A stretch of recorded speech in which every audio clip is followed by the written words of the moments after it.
السلام علیکم. زما نوم ایډوکیټ طاهر خان مندوخیل دی.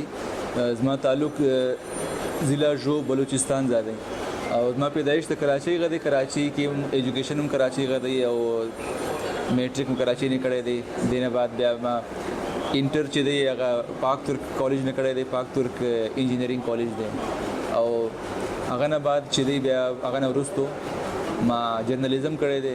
جرنالیزم ډیګري لما سره شته او هغه نه بعد بیا ما د لو کې ایڈمیشن واخیستلو.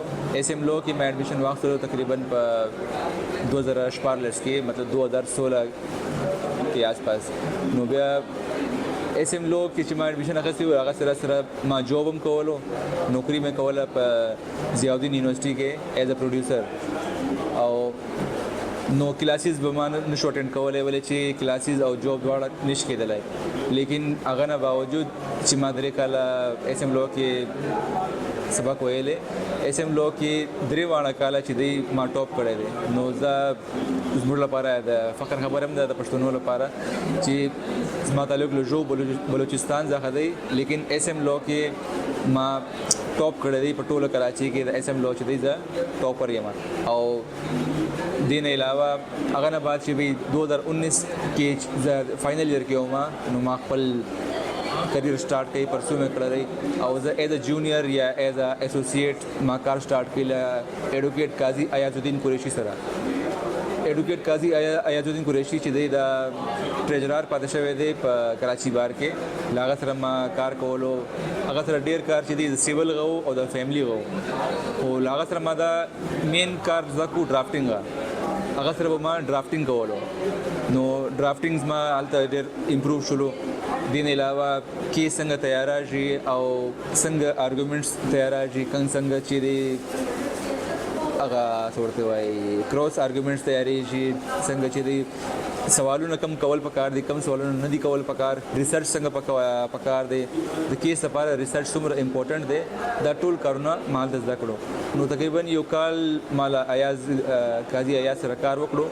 هغه نه پس چې دی بیا کرمنل دپاره ما اقبال شاه خټک صاحب جوائن کړو. پروفیسر اقبال شاه خټک صاحب او هغه چې دی پروفیسر دی اوس هم په اردو لا کالج کې خلکو ته سبق وایي او چې بیا ما لیجر نمبر رالو او چې پروپر وکیل جوړ شو نو هغه نه پس تقریبا 2021 کې 2021 کې په 2021 کې په جولای کې زه پروپر انرول شوم په سند بار کې او په کراچي بار کې او بیا هغه نه پس ما خپل کار سٹارټ کړی دی او هغه نه بعد بیا چې دی ما شاته نه دی کتلی. نو ما چې دی خپل افس سٹارټ کړی دی هغه نه بعد تقریبا یو کال بعد ما خپل افس سٹارټ کړو. له ما سره چې دی زما کولیګ او زما کلاس میټ ولا تاسو به اکثره کتلی هم وي حسن بانو میډم. نو زه هغه کلاس میټ هم یو او پارټنران یم. نو په دې کې ستاسو لپاره زما یو دا مشوره هم ده چې کله تاسو چې نوی ینګسټر یاست نوی زلمی په دې فیلډ کې راشئ نو یوازې په دې کې تګ اکثره ګران وي. نو که تاسو سره یو ملګری وي یو تاسو سره یو دوست وي نو هغه سره تاسو په ګډ باندې چې دی کار سٹارټ کوي بزنس سٹارټ کوي دغه سورتي د وکالت آفس خلاص کوي نو هغه نه به تاسو ډېر اساني شي. اوس لکه زه چې کار کوم 50% باندې کار کوم له خپل پارټنر سره چې هر کیس وي که د هغې کیس وي که زما کیس وي موږ 50% باندې کار کوو. او دې نه علاوه زه دا ویل غواړم چې په دا کراچي ښار کې یو ډېر غټ سمندر دی د کیسو غا د کلاینټیج غا.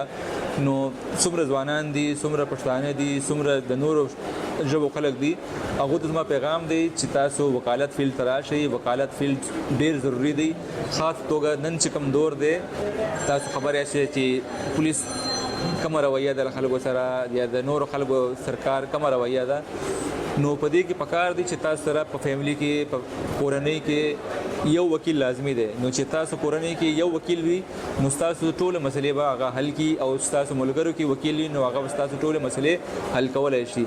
نو دین علاوه زه چې کوم فیلډ کې پریکټیس کوم کرمنل کیسونه هم شکو انکروچمنټ کوو د نارکوټکس کوو لکه چرس آیس دا شان او دین علاوه سیول کوو. زموږ چې لکه یو غټ اچیومنټ موږ ګڼو هغه دا دی چې 13 کال یا 2 کال لمخه मुझे defamation case file करो और डिफेमेशन केस के मुझ खुदाई बरियाले और डिफेमेशन केस के खुदाई मुझ बरियाली करूँ और मुझ खुल क्लाइंट था 15 लाख रुपये हर जाने पर दावा किए आगे था और वो गटले नो दा डिग्री मुझ मौजूद था और दा मुझ एजाज़ हासिल है दिन अलावा पर मर्डर केस के मुझ हाई कोर्ट दा खदवा मर्डर केस गटली दी और दगा से नूर बेलाबेल केसों नदी चे हर रोज़ राजी और मुझे चलाओ नो सासु ढेर मनाना ढेर शुक्रिया।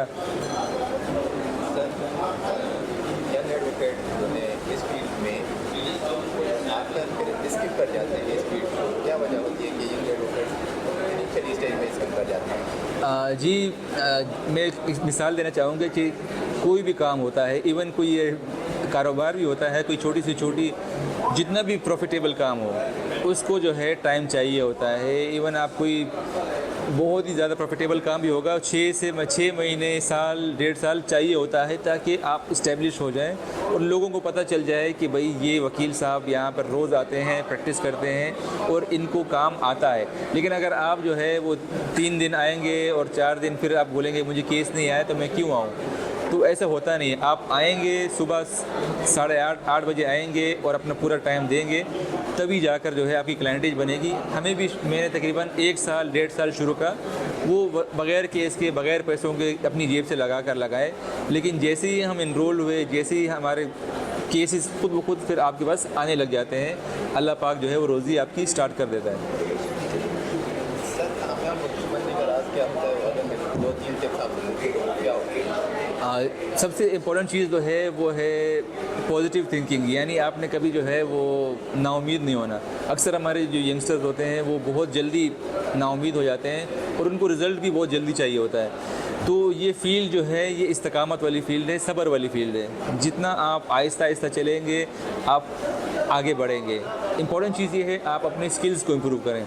आपको ड्राफ्टिंग आनी चाहिए। जो केस आप चला रहे हैं जज के सामने, आपको ये अबूर हासिल होना चाहिए कि उसका एक एक सफ़ा जो है वो आपके हाथ का अगर लिखा हुआ नहीं भी है तो कम से कम आपने डिक्टेट किया हुआ हो और आपको पता हो कि भाई इस मेरे केस में क्या है। आपको अपनी केस की मुकम्मल नॉलेज तभी होगी जब आपने उसको ड्राफ्ट किया होगा। यंग स्टेज पे मैं बताना चाहता हूँ, मैं खुद आज तक अपने केस खुद बनाता हूँ, खुद ड्राफ्ट करता हूँ।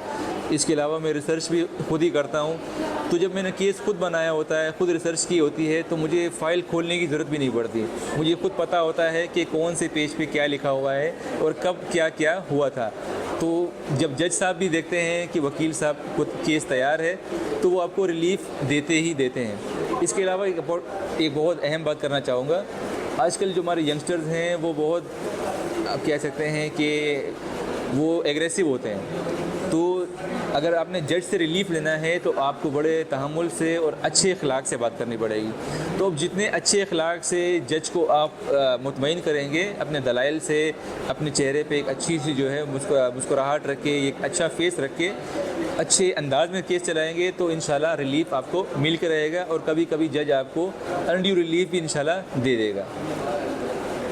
सर आपकी नज़र में जो स्टूडेंट्स अपने अर्ली स्टेज में सीनियर को ज्वाइन करती है, क्या वो सही होता है? जैसे स्टूडेंट लाइफ में किसी सीनियर को ज्वाइन कर दिया और उसी के बाद काम सीख रहे हैं, तो आपकी नज़र में क्या स्टूडेंट लाइफ में सीनियर को ज्वाइन करना चाहिए या फिर स्टडी कंप्लीट करके फिर ज्वाइन करना चाहिए? जी, इसमें मैं अपनी एग्जांपल देना चाहूँगा कि मैंने 3 ईयर का LLB किया। तो पहले 2 साल में बिल्कुल भी कोर्ट में बिल्कुल भी नहीं आया, लेकिन जब फाइनल ईयर था, क्योंकि फाइनल ईयर के जो सब्जेक्ट्स होते हैं CRPC, PPC और कानून शहादत, ये वही सब्जेक्ट्स हैं जो आपको आगे जाकर वकालत में काम आते हैं। फिर इसी पे आगे आपने इंटीमेशन भी देनी होती है इन्हीं सब्जेक्ट्स की, और यही लॉ गेट भी आपको इन्हीं भी देना होता है। तो अगर आपने कोर्ट आना है तो आप फाइनल ईयर में आएँ। फाइनल ईयर में आप आएंगे तो आपको ज़्यादा फ़ायदा होगा। आपके जो भी सब्जेक्ट्स होंगे, थ्योरी होगी, उसका प्रैक्टिकल आप डेली होते हुए देखेंगे। क्योंकि हम देखते हैं कि हमने 3 साल पढ़ने के बाद हम जब पहले दिन आए तो हमें एप्लीकेशन लिखना नहीं आती थी। तो ये चीज़ें स्किल्स आपको इम्प्रूव करना पड़ेंगी। आप 3rd ईयर फाइनल ईयर जो आपका है उसमें अगर आप आएँ तो ये आपके लिए बेनिफिशियल होगा, उससे पहले आप ना आएँ। कराची जैसे बड़े शहर में जब यंग एडवोकेट आता है तो उसके लिए काफ़ी मुश्किल होता है खुद को मोटिवेट रख पाना। तो वो किस तरह से खुद को मोटिवेट रखे, क्योंकि उसके पास क्लाइंट नहीं होते, कराची में काफ़ी ज़्यादा मुश्किलात आते हैं, तो इस हवाले से वो किस तरह से खुद को सक्सेसफुल कराची में बनाए? जी, जैसे कि आप देख सकते हैं कि कराची में हर ज़ुबान के, हर नस्ल के वकील यहाँ पे हैं और हर सूबे के हैं। तो उसकी वजह, बड़ी वजह यही है कि कराची में अगर वकील बहुत ज़्यादा हैं तो क्लाइंट उससे भी बहुत ज़्यादा हैं। आप देख सकते हैं कि आबादी यहाँ की 3 करोड़ है, तो वकील अगर 3 लाख भी हो जाए तो भी जो है केसेस की कमी होनी नहीं है। कमी कहाँ पे आती है? जब आप जो है, जब आपके अंदर कमी होगी, जब आप अपनी स्किल डेवलप नहीं करेंगे, जब आप सोशल नहीं होंगे। वकीलों के लिए मैं ये भी कहता हूँ कि आप ये नहीं कि बस कोर्ट आएँ और घर जाके बैठ जाएँ, आपको सोशल होना पड़ेगा। आपको जो है अपने कम्युनिटी में जाना पड़ेगा, अपने लोगों में जाना पड़ेगा, दुनिया को बताना पड़ेगा कि भाई मैं वकील हूँ और जो है मैं इस फील्ड में आ चुका हूँ। तब जाकर जो है वो आपके केस आगे बढ़ेंगे। एक और चीज़ ये है कि अगर आपको एक केस मिलता है, आप उसको अच्छे से चलाते हैं, तो वही क्लाइंट आपका इश्तिहार चलाता है, वही क्लाइंट आपके पास 2 केस और लाता है, फिर वो 2 केस 4 बन जाते हैं। हमारी भी जो लाइफ चली थी वकालत, वो ऐसी ही चली थी। अभी तक हमारे पास कोई भी क्लाइंट आता है वो रेफरेंस ही आता है, कोई चलता फिरता वॉकिंग क्लाइंट बहुत ही कम आता है। तो आप अपनी रेपुटेशन बनाएं, अच्छे केस चलाएं, आपको खुद ब खुद जो है वो अल्लाह ताला रोज़ी का वादा अल्लाह ने किया है, आपके पास क्लाइंट खुद ब खुद आएगा और तारीफ़ एक क्लाइंट दूसरे को करेगा तो वो तीसरा भी लाएगा आपके पास।